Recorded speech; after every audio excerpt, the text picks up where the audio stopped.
கல்லிலிருந்து பிறக்கும் கடவுளுக்கு மத்தியில் சொல்லிலிருந்து பிறக்கும் என் தமிழன்னையை வணங்கி என் உரையை தொடங்குகின்றேன். சட்டை போட தடுத்தவனை சட்டம் போட்டு தடுத்தவர், சட்டை போட தடுத்தவனை சட்டம் போட்டு தடுத்தவர். தீண்டாமையை ஒழிக்க சட்டம் இந்த நாட்டுக்குள் நுழைய வேண்டும். தீண்டாமையை ஒழிக்க சட்டம் இந்த நாட்டுக்குள் நுழைய வேண்டும். அச்சட்டம் இந்த நாட்டுக்குள் நுழைய வேண்டும் என்றால் முதலில் நான் இந்த கோர்ட்டுக்குள் நுழைய வேண்டும்.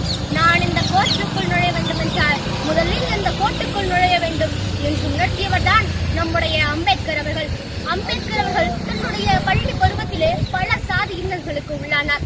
அவர் தன்னுடைய பள்ளி பருவத்தில் பாடம் படிக்க செல்லும் பொழுதெல்லாம் தன்னுடைய சக மாணவர்களும் ஆசிரியர்களும் கூட அவரை நீ எல்லாம் எதுக்கு படிக்கிற, நீ எல்லாம் படிச்சு என்னவாக போறேன்னு பலரும் அவரை கேலியும் கிண்டலும் செய்யறாங்க.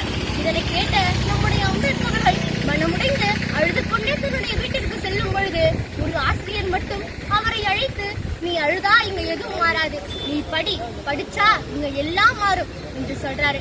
அன்னையில இருந்து படிக்க ஆரம்பிச்ச நம்மளுடைய அம்பேத்கர் அவர்கள் இன்று லண்டன் யூனிவர்சிட்டியில தன்னுடைய PhD பட்டத்தையும் முடிக்கிறாரு.